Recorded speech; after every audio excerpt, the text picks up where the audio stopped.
আন্দালুস, আমাদের হারানো ফেরদাউস, স্পেনে মুসলমানদের উত্থান পতনের করুণ কাহিনী। আসসালামু আলাইকুম ওয়ারাহমাতুল্লাহ। প্রিয় দর্শক, 711 থেকে 1492, সুদীর্ঘ 782 বছর মুসলিমরা স্পেনকে পরিণত করেছিল সমগ্র ইউরোপের শিক্ষা, সংস্কৃতি ও সভ্যতার প্রাণকেন্দ্রে। এখন যেমন মুসলিম দেশগুলোর শিক্ষার্থীরা উচ্চশিক্ষা বা চাকরির জন্য পাড়ি জমায় ইউরোপ, আমেরিকায়, তখনকার শিক্ষার্থীরা পাড়ি জমাতো আন্দালুসের কর্ডোভায়। কারণ মুসলমানদের স্বর্ণযুগে ইউরোপ ছিল অন্ধকারে আচ্ছন্ন। ইউরোপের খ্রিস্টান লাইব্রেরিতে বইয়ের সংখ্যা ছিল যখন মাত্র 600, মুসলিম শাসিত কর্ডোভায় তখন লাইব্রেরি ছিল 600। সবচেয়ে বড় লাইব্রেরিতে বইয়ের সংখ্যা ছিল প্রায় 4 লক্ষ। 782 বছর যেখানে মসজিদগুলোতে মুখরিত ছিল আজানের ধ্বনিতে, সেখানে পরবর্তী 630 বছর ধরে শোনা যায় গির্জার ঘণ্টার ধ্বনি, যার সাথে জড়িয়ে আছে মুসলমানদের স্বর্ণযুগের জ্ঞান, বিজ্ঞান, সভ্যতার ইতিহাস, যার সাথে জড়িয়ে রয়েছে ইউরোপীয় রেনেসাঁ উৎসব, যেখানে বসে লেখা হয়েছে ইমাম কুরতুবির বিখ্যাত তাফসিরে কুরতুবি, যেখানে জন্ম হয়েছে প্রথম বিমান আবিষ্কারের ভিত্তিপ্রস্তরকারী আব্বাস ইবনে ফিরনাস, প্রথম রোবট ও মেকানিক্যাল ইঞ্জিনের আবিষ্কারক আল জাজরি, যেখানে জন্ম হয়েছে পৃথিবীর প্রথম সফল মানচিত্রকার, ইতিহাসবিদ ও পর্যটক আল ইদ্রিসি, যেখানে জন্ম হয়েছে বিখ্যাত দার্শনিক, জ্যোতির্বিদ ইবনে রুশদ। আজ সেই প্রিয় কুরতুবা আল হামরার রাজপ্রাসাদ মুসলিম সভ্যতার হারানোর নিদর্শন হয়ে দাঁড়িয়ে রয়েছে। রাস্তার পাশের গির্জার আকাশচুম্বী মিনারগুলো যদি কথা বলতে পারত, মানুষের মতো দুঃখে কান্না করতে পারত, তাহলে হয়তো আমরা বুঝতে পারতাম সেগুলো গির্জা নয়, আল্লাহর ঘর, মসজিদ। এককালে এখানে সিজদা লুটিয়ে পড়েছিল কত পুণ্যাত্মা, কত শত অলিয়া উলিয়া। 1492 সালে 2রা জানুয়ারি মীর জাফরি গাদ্দারি ভ্রাতৃঘাতী সংঘাতের ফলে আন্দালুস আমাদের হাতছাড়া হয়ে যায়। ক্রুসেডের ফলে আধুনিক ইউরোপ জন্ম লাভ করে। খ্রিস্টানরা মুসলমানদের নারকীয়ভাবে হত্যা ও বিতাড়িত করে এবং মুসলিম সভ্যতার স্থাপত্য নিদর্শনাবলী দখল করে নেয়। মুসলিমদের এই ভূখণ্ডটি ধীরে ধীরে খ্রিস্টান রাজ্যে পরিণত হয় আর শেষ হয়ে যায় 782 বছরের ইসলামী আন্দালুস। এ যেন জান্নাতুল ফেরদাউস পেয়ে হারানোর বুক ফাটা হাহাকার। আহ, আন্দালুস, আমাদের হারানো ফেরদাউস। শুরুর কথা। 622 সালের সেপ্টেম্বর আল্লাহর নির্দেশে প্রিয় নবী মুহাম্মদ সাল্লাল্লাহু আলাইহি সাল্লাম মক্কা থেকে মদিনায় হিজরত করেন। হিজরতের কয়েক বছর পর 630 সালে মক্কা সহ গোটা আরবের বিজয় নিশ্চিত হয়। তার মৃত্যুর পর বিজয়ের এই ধারাবাহিকতা ছিল অব্যাহত। 4 খলিফার যুগ শেষ হওয়ার পর 6ষ্ঠ উমাইয়া খলিফা আল ওয়ালিদের নেতৃত্বে এই বিজয় দুর্বার গতিতে বিস্তৃত হতে থাকে। এ সময় মাওয়ারা, উন্নার, সিন্ধু, হিস্পানিয়া ও বাইজেন্টাইনিদের বিরুদ্ধে সফল অভিযান চালানো হয়। 698 সালে মুসলিম সেনাদের রণনিপুণতার ইফ্রিকিয়া বা উত্তর আফ্রিকার অধিকাংশ এলাকা, তিউনিসিয়া, আলজেরিয়া, লাইবিয়া, মুরাতানিয়া ও মরক্কো মুসলিম সাম্রাজ্যের অন্তর্ভুক্ত হয়। খলিফা আল ওয়ালিদ মুসা বিন নুসাইরকে ইফ্রিকিয়ার গভর্নর নিযুক্ত করেন। তার পরবর্তী কাজ হল সমগ্র উত্তর আফ্রিকার উপকূলে মুসলিমদের শাসন প্রতিষ্ঠা করা। মুসা বিন নুসাইরও ঠিক তাই করলেন, এমনকি তানজিয়ারসেও ঢুকে পড়লেন। বাইজেন্টাইন নৌবহরের মুখোমুখি হওয়ার জন্য গড়ে তুললেন ছোটখাটো কিছু শক্তিশালী নৌবহর। এ সময় স্পেনের রাজা ছিলেন রডরিক। তিনি ছিলেন গোঁড়া খ্রিস্টান, ছিলেন স্বৈরাচারী, অত্যাচারী ও পুরোহিতদের হাতের পুতুল। রাজা ও পুরোহিত এই দুই শ্রেণীর মানুষই ছিলেন দুর্নীতিপরায়ণ, সীমাহীন বিলাসী ও চরিত্রহীন। তাদের নির্যাতনে মানবতা হয়ে উঠেছিল নিষ্পেষিত। মুসলিম গভর্নর যেন তাদের এই কান্নার আওয়াজ দূর থেকে শুনতে পারছিলেন। মরক্কোর অদূরে ছিল স্পেন শাসিত সিউটা দুর্গ। এই দুর্গের গভর্নর ছিলেন কাউন্ট জুলিয়ান। ভিজিগত রাজা প্রথম রডরিকের একজন সামন্ত রাজা। তিনি একটি প্রতিনিধি দল নিয়ে হাজির হলেন মুসা বিন নুসাইরের দরবারে। মুসা বিন নুসাইরকে স্পেনের রাজা ও পুরোহিতদের অপকর্মের কথা জানালেন আর মজলুম মানবতাকে উদ্ধারে স্পেনে আক্রমণ করতে আবেদন করলেন। কারণ রডরিকের অরাজকতা খুবই বেড়ে গিয়েছিল। সে জুলিয়ানের মেয়েকে পর্যন্ত ধর্ষণ করে। তাই এই আবেদনের প্রেক্ষিতে মুসা তার সেরা সেনাপতি তরুণ বয়সী তারেক বিন জিয়াদের নেতৃত্বে অভিযান প্রেরণের সিদ্ধান্ত নিলেন। আন্দালুস অভিযান 711 সালের 26 বা 30 এপ্রিল তারিক বিন জিয়াদ মাত্র 7,000 সৈন্য নিয়ে জাহাজে আরোহণ করলেন। স্বল্প রসদ আর অল্প সৈন্য নিয়ে শুরু হলো তার যাত্রা। ইউরোপের মাটিতে মুসলিম বাহিনীর প্রথম পদক্ষেপ, এক নতুন অনুভূতি। সৈন্যদের নিয়ে তিনি একটা জাবাল বা পাহাড়ের কাছে অবতরণ করলেন, যা পরবর্তীতে জাবালুত তারিক, তারিকের পাহাড় বা জিব্রাল্টার নামে পরিচিতি পায়। তারিক মাত্র 7,000 সৈন্য নিয়ে স্পেনে পৌঁছান। এই পুচকে বাহিনীর মুখোমুখি হতে রড্রিক জড়ো করেছিলেন প্রায় 1 লক্ষ সৈন্য। তো যাই হোক, এমন সময় তারিক আদেশ দিলেন পেছনে থাকা নিজেদের জাহাজ পুড়িয়ে দিতে। নির্দেশ মতো জাহাজগুলো পুড়িয়েও দেওয়া হলো। মুসলিম বাহিনীর সামনে এখন বিজয় কিংবা মৃত্যু ছাড়া কিছুই রইল না। এমন অবস্থায় তারিক সৈন্যবাহিনীর উদ্দেশ্য দিলেন তার সেই ইতিহাস বিখ্যাত অবিস্মরণীয় ভাষণ। হে সাহসী যুবক ভাইয়েরা, হে আমার যোদ্ধাগণ, পালাবে কোথায়? পেছনে সাগর, সামনে অগণিত শত্রু, আর জীবন বাঁচানোর জন্য রয়েছে শুধু তলোয়ার। এখন পিছু হটার কোনো সুযোগ নেই। এখন তোমাদের সামনে বিজয় অথবা শাহাদাত ছাড়া তৃতীয় কোনো পথ নেই। জেনে রেখো, আমরা এসেছি এই দেশকে স্বদেশ ভূমিতে পরিণত করতে। আমরা তো সেই আল্লাহর বান্দা যিনি বদর, হুনাইন, কাদিসিয়া, আজদাইনের রণক্ষেত্রে আমাদের সাহায্য করেছিলেন। আমরা যুদ্ধ করি সাম্য ভ্রাতৃত্ব প্রতিষ্ঠার জন্য, পার্থিব ধন দৌলত লাভের জন্য নয়। আমরা তো এক অদ্বিতীয় লা শরীক আল্লাহর বিশ্বাসী।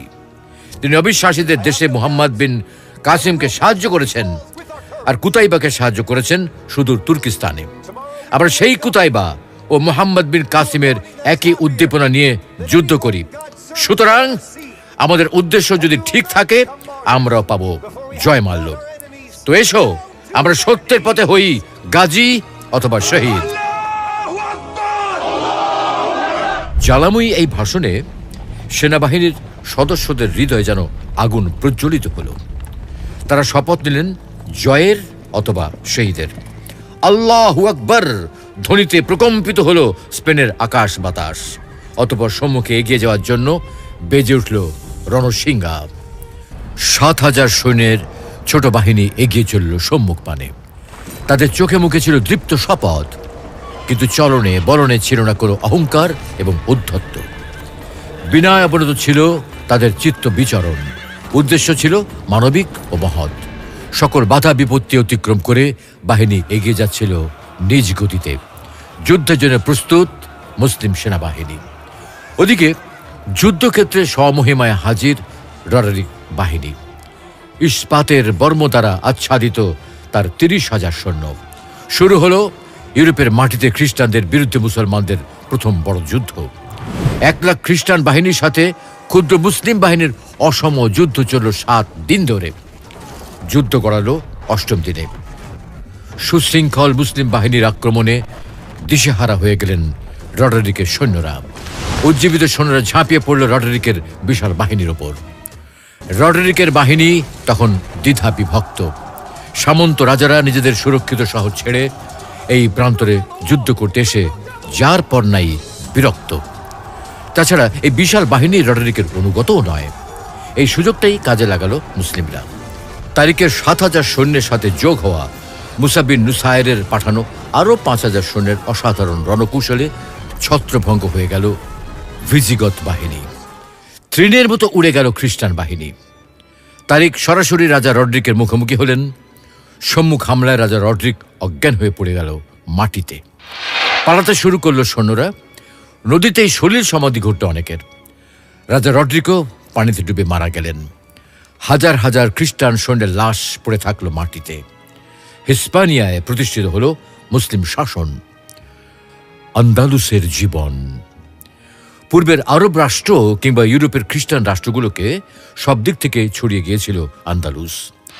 রোমানদের কাছ থেকে ধার নেওয়া ইঞ্জিনিয়ারিং আর শহরের পরিকল্পনার সাথে ইসলামী স্থাপত্য করা মিশিয়ে নতুন করে গড়া হলো আন্দালুসের শহরগুলো। ভ্যালেন্সিয়া আর সেভিল ছিল বর্তমানের দুবাই কিংবা দোহার মতো বিলাসবহুল শহর। জাতিভা শহরে তখন চালু করা হয়েছে কাগজের কারখানা। দুষ্প্রাপ্য আর দামি পার্চমেন্টকে ঝেঁটিয়ে বিদায় করে শুরু হলো বই তৈরি করার বিপ্লব। কালের গর্ভে নষ্ট হয়ে যাওয়া মিশরীয় আর গ্রিক ডকুমেন্টগুলো বইয়ের আকার পেতে শুরু করল। শহরে শহরে তৈরি করা হলো হাম্মামখানা, উন্মুক্ত করে দেয়া হলো জনসাধারণের জন্য। ইসলামের জিম্মা ব্যবস্থার কারণে অন্যান্য ধর্মের লোকেরাও সমানভাবে নিজেদের ধর্ম পালন করার সুযোগ পেত। নিজস্ব সম্প্রদায়ের নিয়মকানুন, উৎসব সহ সবকিছুই নিজেরা নিয়ন্ত্রণ করতে পারত, যদিও তাদেরকে এজন্য নির্দিষ্ট পরিমাণে জিজিয়া কর দিতে হতো। খ্রিস্টানরা একদিকে যেমন নিজেদের ধর্ম পালন করত, অপরদিকে তাদেরকে ইসলামের দাওয়াতও দেওয়া হতো। এর ফলে আন্দালুসে থাকা অনেক খ্রিস্টান আর ইহুদি ধর্মান্তরিত হয়েছিল। ধর্মান্তরিত না হওয়া খ্রিস্টান আর ইহুদিরা কিছুটা ইসলামী সংস্কৃতিতে প্রভাবান্বিত হয়েছিল। তৎকালীন সময়ের বেশ কিছু খ্রিস্টান সূত্রমতে আন্দালুসের খ্রিস্টান যুবকদের অনেকেই আরব কবিদের সাহিত্যকর্ম আয়ত্ত করেছিল, এমনকি কোরআনও মুখস্থ করে ফেলেছিল, যারা কিনা ল্যাটিনে সামান্য একটা চিঠিও লিখতে পারত না। ইহুদি আন্দালুসিয়া আবার একই সাথে হিব্রু আর আরবি ব্যবহার করত এবং দুই ভাষাতেই অনেক সাহিত্যকর্ম রচনা করেছে। আরবি কবিতা রচনাশৈলীর সাথে বাইবেলের হিব্রু ভাষা মিশিয়ে এক নতুন ধরনের সাহিত্যের প্রচলন শুরু হয় এই সময়, যা বর্তমানে ইসরায়েলের বিদ্যালয়গুলোতেও পড়ানো হয়। ইহুদি দর্শন আর অ্যারিস্টটলের দর্শনের সাথে পরিচিত হয় আন্দালুসীয়রা। বিখ্যাত মুসলিম দার্শনিক ইবনে রুশদ আর ইহুদি দার্শনিক মাইমোনাইডসের জন্মই হয়েছে আন্দালুসে। ক্লাসিক আরবি আর হিব্রু সাহিত্যের সাথে মিলেমিশে একাকার হয়ে যায় আইবেরীয় লোকগান আর কবিতাগুলো। মোজেস ইবনে এজরা আর ইবনে সোহাইদের হাত ধরে আরবি আর হিব্রু সাহিত্যে এগিয়ে যায় বহুদূর। সেভিল, কর্ডোভা কিংবা গ্রানাডার বাড়িঘরের দেওয়ালে এখনও চোখে পড়বে আরবি ক্যালিগ্রাফি আর জ্যামিতিক নকশাগুলো। জ্ঞান বিজ্ঞানেও সবাইকে ছাড়িয়ে গিয়েছিল আন্দালুসীয়রা। গ্যালেন, অ্যারিস্টটল সহ প্রাচীন বিজ্ঞানীদের কর্মগুলো সংরক্ষণ করে রাখা হয়, যা পরবর্তীতে ইউরোপে রেনেসাঁ ঘটাতে গুরুত্বপূর্ণ ভূমিকা পালন করে। ইউরোপের বাতিঘর। মুসলিম বিজয়ের পরের বছরেই উত্তর আফ্রিকার আমাজিগ বা বারবারদের ঢল নেমে এলো আইবেরিয়ায়। জিব্রাল্টার থেকে দক্ষিণ ফ্রান্স পর্যন্ত মুসলিমদের দখলে চলে আসলো। মুসলিম শাসন সত্ত্বেও খ্রিস্টান আর ইহুদিরা স্বাধীনভাবেই নিজেদের ধর্ম পালন করতে পারত। তাদের উপর জোর করে ধর্ম চাপিয়ে দেওয়ার চেষ্টা করা হয়নি, আর এ কারণেই কয়েক বছরের মধ্যেই ব্যাপক পরিমাণে খ্রিস্টান ইসলাম ধর্ম গ্রহণ করেছিল। দশম শতাব্দীর মধ্যেই আন্দালুস পরিণত হল ইউরোপ, আফ্রিকা আর মধ্যপ্রাচ্যের সবচেয়ে সফল রাষ্ট্রে। পণ্ডিতরা চর্চা করতে থাকল বিজ্ঞান দর্শনশাস্ত্রের, আর থেমে যাওয়া প্রাচীন গ্রিক সভ্যতার জ্ঞান আবারও আলোর মুখ দেখল তাদের হাত ধরে। অন্যদিকে খ্রিস্ট ধর্মপ্রধান ইউরোপ তখন নিজেদের মধ্যেই ক্ষমতার রেষারেষিতে ব্যস্ত। রেনেসাঁ শুরু হওয়ার পূর্ববর্তী ডার্ক এজ চলছে তখন।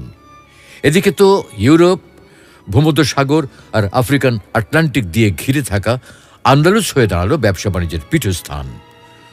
যদিও আন্দালুস তখন বিভিন্ন জাতিগোষ্ঠীর লোকজনে বিভক্ত, আদি অধিবাসী ভিজিগত আর আইবেরো রোমানরা তো রয়েছেই, সাথে রয়েছে স্পেন জয় করতে আসা আরব আর আমাজিগ গোত্রের লোকেরা। শুধু মুসলিমদের মধ্যেই রয়েছে আমাজিগ, আরব, গথিক, স্লাব, বাইজেন্টাইন আর স্পেনের সদ্য মুসলিম হওয়া আইবেরো রোমানরা। এদিকে যুদ্ধের সময় পাওয়া সম্পদ আর অভিজাত আর সংখ্যাগরিষ্ঠ আমাজিগদের মধ্যে ঠিকভাবে ভাগ বাটোয়ারা না হওয়ায় আমাজিগরা 740 সালে বিদ্রোহ করে বসে। তাদেরকে থামানোর জন্য উমাইয়া খলিফা সিরিয়া, জর্ডান, ফিলিস্তিন থেকে আরব সৈন্য পাঠাতে শুরু করে, কিন্তু আল আন্দালুস পুরোপুরি নিয়ন্ত্রণ করা সম্ভব হয়নি। এদিকে বারবার আর আরবদের মধ্যে এই রেষারেষির সুযোগ নেয় উত্তরের আস্তুরিয়া অঞ্চলের খ্রিস্টানরা, গঠন করে কিংডম অফ আস্তুরিয়া। 750 খ্রিস্টাব্দে উমাইয়া খলিফাদের পতনের পর মুসলিম বিশ্বে শুরু হয় আব্বাসীয় যুগ। গণহত্যার সময় উমাইয়া পরিবারের বেঁচে যাওয়া রাজপুত্র আব্দুর রহমান পালিয়ে আন্দালুসে চলে আসেন। সেখানে শুরু হয় তার নতুন রাজ্য শাসন। আন্দালুসকে ঘোষণা করেন স্বাধীন রাষ্ট্র হিসেবে। দামেস্ক আর বাগদাদের সাথে শুরু হয় অঘোষিত সাংস্কৃতিক যুদ্ধ। 756 সালে নিজেকে আন্দালুসের আমির হিসেবে ঘোষণা করেন আব্দুর রহমান। ইউরোপের বুকে প্রতিষ্ঠিত হয় প্রথম স্বাধীন মুসলিম রাষ্ট্র। মুসলিমরা স্পেনকে পরিণত করল সমগ্র ইউরোপের শিক্ষা, সংস্কৃতি ও সভ্যতার কেন্দ্র হিসেবে। 700 মসজিদ, 800 শিক্ষা কেন্দ্র, 70টি সুবিশাল লাইব্রেরি ও কর্ডোবাতে গড়ে উঠল বিশ্ববিদ্যালয়। নির্মিত হল 900 পাবলিক গোসলখানা ও 60,000 প্রাসাদ। সংস্কার ও নির্মাণ করা হলো অসংখ্য রাস্তাঘাট। প্রভূত উন্নতি সাধিত হল জ্ঞান গবেষণার বিভিন্ন শাখার। গণিত, ত্রিকোণমিতি, জ্যোতির্বিজ্ঞান, শল্য চিকিৎসা, কৃষি, ব্যবসা ও ঔষধ তৈরি সহ বিভিন্ন গবেষণা কর্মের ব্যাপক উন্নতি ঘটল। এখানে জন্ম নেন আল তাবারি, ইবনে হাইসাম, ইবনে রুশদ, ইবনে ফিরনাস, ইবনে তোফাইল সহ অসংখ্য মুসলিম বিজ্ঞানী। আন্দালুসের রাজধানী কর্ডোফা এমন এক সমৃদ্ধ শহর ছিল, বিশ্ববাসী সেই শহরকে সুন্দর একটি ডাকনাম দেয়, the ornament of the world, পৃথিবীর অলঙ্কার রত্ন। ফলে বিশ্ববাসীর কাছে স্পেন হল বিস্ময়কর ও দৃষ্টিনন্দন এক দেশ। গোটা ইউরোপে স্পেন পরিচিত হল একটি তীর্থস্থান হিসেবে। আন্দালুসের পতন। স্পেনের মুসলিম উন্নয়ন বিশ্বব্যাপী খ্রিস্ট শক্তি স্বাভাবিকভাবে মেনে নিতে পারেনি। পরাজিত ইউরোপীয় খ্রিস্টানরা জেগে উঠল তাই ক্রুসেডীয় চেতনায়, জাগিয়ে তুলল তারা খ্রিস্টান রাজা ও পুরোহিতদের। সমগ্র ইউরোপ ঐক্যবদ্ধ হল মুসলিমদের বিরুদ্ধে, আর এই ঐক্যের নাম দেওয়া হলো ক্রুসেড বা ধর্মযুদ্ধ। এই মুহূর্তে মুসলিমদের মাঝে থাকা দরকার ছিল ঐক্য, প্রয়োজন ছিল সুশৃঙ্খল বন্ধনের, কিন্তু তখনই তারা হলো বিভিন্ন তরিকায় বিভক্ত। সুতরাং যা হবার তাই হলো। ক্রুসেডের ধ্বংসযজ্ঞে এক এক স্পেনের সকল শহর পদানত হল খ্রিস্টানদের হাতে। ক্রুসেডের ফলে ভূমধ্য সাগরের একদিকে চলছে পবিত্র ভূমি দখলের লড়াই, অন্যদিকে চলছে আন্দালুস থেকে মুসলিম শাসন উচ্ছেদ করার চেষ্টা। 1076 সালে স্পেনের টলেডো শহর দখল করে নেয় ষষ্ঠ আলফোনসো। একসময়ের ভিজিগত রাজধানী ছিল এই শহর। পরবর্তী 150 বছর আইবেরীয় উপদ্বীপের মানচিত্র একই রকম থাকে। অবশেষে 13 শতকের প্রথম দিকে তৃতীয় ফার্নান্দো কর্ডোবা আর সেভিলের মতো গুরুত্বপূর্ণ শহর দখল করে নেয়। অপরদিকে আরাগনের প্রথম জায়ুম দখল করে নেন ভ্যালেন্সিয়া শহর। 600 বছর ধরে রাজত্ব করা বিশাল খিলাফতের হাতে অবশিষ্ট থাকল শুধু গ্রানাডা।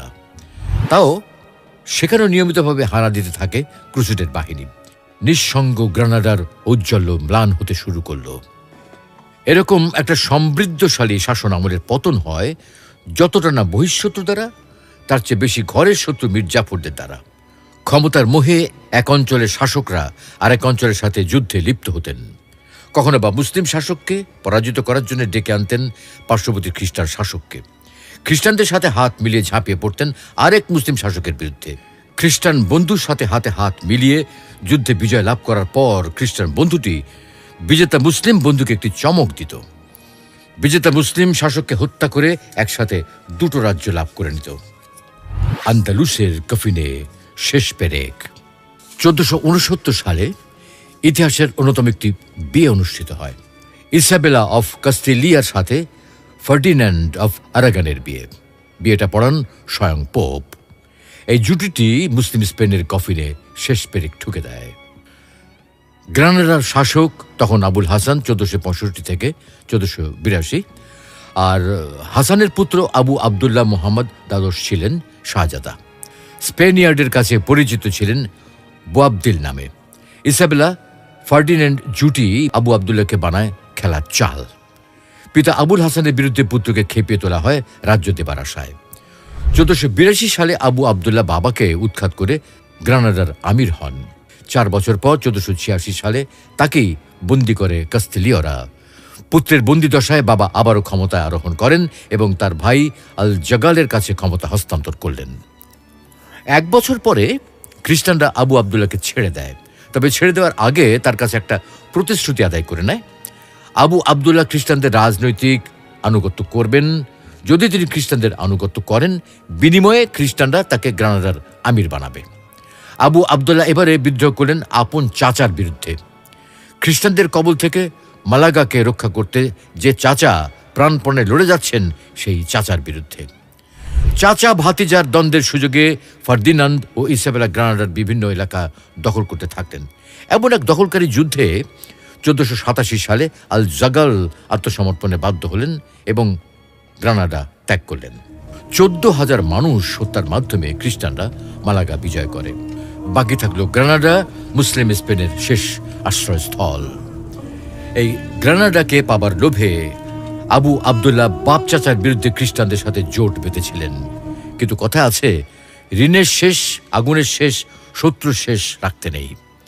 খ্রিস্টানরা পুরো আন্দালুস শাসন করবে আর মাঝখানে একাংশ মুসলিমদের জন্য ছেড়ে দেবে, তারা যদি আবার মাথাচাড়া দিয়ে ওঠে?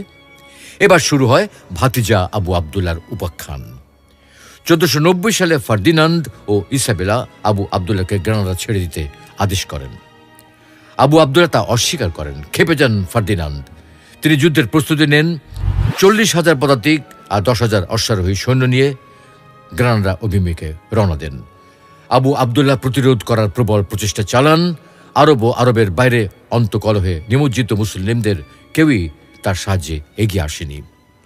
25 নভেম্বর 1491 ফার্ডিন্যান্ড আবু আবদুল্লাহর বিরুদ্ধে সৈন্য পাঠায়।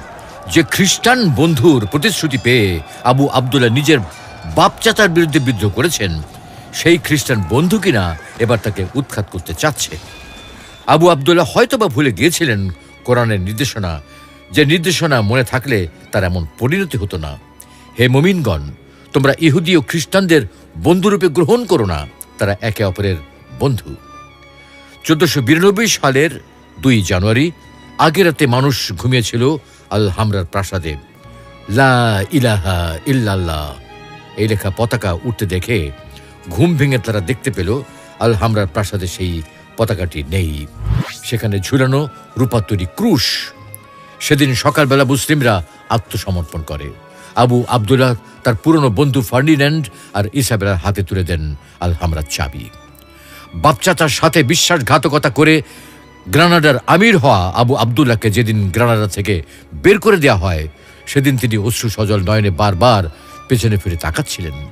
তার এমন কাপুরুষতা, বিশ্বাসঘাতকতা দেখে তার মা আয়েশা বলেছিলেন, পুরুষ হয়ে তুমি যে রক্ষা করতে পারোনি, নারীর মতো কেঁদে তা ফিরে পাবার আশা করো না। আবু আবদুল্লাহর পতনের পর ফার্ডিন্যান্ড ইসাবেলা খ্রিস্টান রাজ্য প্রতিষ্ঠা করে। মুসলিমদের মধ্যে যারা স্বেচ্ছায় খ্রিস্টান ধর্ম গ্রহণ করতে চায় তাদেরকে স্বর্ণ, ঘোড়াসহ বিভিন্ন মূল্যবান উপহার ও প্রণোদনা দেওয়া হতো। কিন্তু দেখা গেল কিছু কিছু মুসলিম লোক দেখানো খ্রিস্ট ধর্ম গ্রহণ করে, উপহার পেয়েও লুকিয়ে লুকিয়ে নামাজ পড়তে থাকে। তাই এবার 1502 সালে বিজেতা খ্রিস্টান শাসকরা সহনশীলতার মুখোশ ছুঁড়ে ফেলে, নিজেদের আসল রূপ দেখাতে লাগলো। মুসলিমদেরকে দেওয়া হলো 3টি অপশন: খ্রিস্ট ধর্ম গ্রহণ করা, স্পেন ছেড়ে চলে যাওয়া, মৃত্যুবরণ করা। মুসলিমদের সংখ্যালঘু হিসেবেও নির্বিঘ্নে ধর্ম পালনের কোনো সুযোগ ছিল না। মসজিদগুলোকে চার্চে পরিণত করা হয়। অনেকে খ্রিস্ট ধর্ম গ্রহণ করতে বাধ্য হয়। কেউ কেউ প্রকাশ্যে খ্রিস্টান, গোপনে মুসলিম থেকে যাবার চেষ্টা করল। খ্রিস্টানরা বিভিন্ন আইন করে মুসলিমদের অধিকার হরণ করতে থাকে। 1511 সালে ইসলামী নিয়মে পশু জবাই নিষিদ্ধ করা হয়। 1513 সালে মুসলিম মহিলাদের মুখ ঢাকা নিষিদ্ধ করা হয়। 1523 সালে মুসলিমদের মতো পোশাক পরিধান করা নিষিদ্ধ করা হয়। মুসলিমরা যাতে লুকিয়ে নামাজ পড়তে না পারে সেজন্য শুক্রবারে সবার ঘরের দরজা খোলা রাখতে বলা হয়। 1526 সালে আরবি ভাষার ব্যবহার নিষিদ্ধ করা হয়। সবাইকে কাস্তেলিয়ান ভাষায় কথা বলতে বাধ্য করা হয়।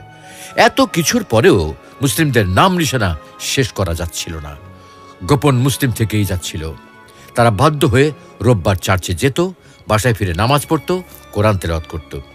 1609 সাল আন্দালুসের পতনের 117 বছর অতিক্রান্ত হবার পরেও যেসব মুসলিমরা নীরবে ইসলাম পালন করে যাচ্ছিলেন তাদের ব্যাপারে শেষ সিদ্ধান্তে আসেন রাজা 3য় ফিলিপ।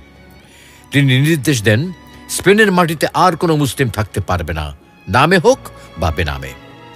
খ্রিস্টান হয়ে যাওয়া মুসলিমদের নাম দেওয়া হয় মরিস্কো। এরপরেও মরিস্কোদের রক্ষা হয়নি। 4,67,500 মরিস্কোকে স্পেন ত্যাগে বাধ্য করা হয়। 3 দিনের সময় মুসলিমরা যেন তল্পিতল্পা নিয়ে হয় অটোমান সাম্রাজ্য চলে যায়, নতুবা উত্তর আফ্রিকায়। এতে সকলকে সমুদ্রপথে নির্বাসিত করা হয়। যাওয়ার পথে অসহায় মানুষদের উপর হঠাৎ আক্রমণ করা হতো, বা মাঝ সমুদ্রে জাহাজ ফুটে করে দেওয়া হতো, অথবা আফ্রিকার নিগ্রোদের সাথে তাদেরকেও দাসদাসী বানিয়ে নব আবিষ্কৃত আমেরিকাতে প্রেরণ করা হতো। এরপরেও যারা অবশিষ্ট ছিল তাদেরকে মসজিদে আশ্রয় নিতে বলা হয়। April fool. যারা মসজিদে আশ্রয় নেয় তাদের অবস্থা ছিল আরও করুণ। মসজিদগুলোতে আগুন জ্বালিয়ে দেওয়া হয়। দিনটি ছিল 1 এপ্রিল। মুসলিম নারী, বৃদ্ধ ও শিশুদের আত্মচিৎকারে আকাশ বাতাস ভারী হয়ে ওঠে। কিন্তু নিষ্ঠুর ফার্নান্দেজ বাহিনীর অট্টহাসির সাথে মুসলিমদের আহাজারি বিলীন হয়ে যায়। মসজিদেই মৃত্যুবরণ করেন হাজার হাজার নিরীহ অসহায় শিশু, নারী ও পুরুষ। এভাবেই মুসলিম আন্দালুসিয়া পরিণত হয় খ্রিস্টান স্পেনে। চিরতরের জন্য মুসলিম জাতি সম্পূর্ণভাবে বিতাড়িত হয় স্পেন থেকে। আর এটাই মুসলিম ইতিহাসে গ্রানাডা ট্র্যাজেডি হিসেবে পরিচিত। সুপ্রিয় দর্শক, 1492 সাল, যে বছর কলম্বাস আমেরিকা আবিষ্কার করেন, সে বছর পতন ঘটে আমাদের এক সোনালী অধ্যায়ের। মুসলিমদের প্রায় 800 বছরের শাসন আমলের পতন ঘটে। 7ম শতাব্দীর আইবেরিয়া উপদ্বীপ তথা বর্তমান স্পেন এবং পর্তুগাল হাতছাড়া হয়ে যায়। তারিক বিন জিয়াদের জয় করা স্পেনকে মুসলমানরা নামকরণ করেছিল আন্দালুসিয়া, যার অর্থ গ্রীষ্মের পড়ন্ত বিকেলে সবুজের সমারোহ। আজ থেকে 532 বছর আগে হারিয়ে গেছে সেই সবুজের সমারোহ, আমাদের প্রিয় আন্দালুস। আন্দালুস, আমাদের হারানো ফেরদাউস।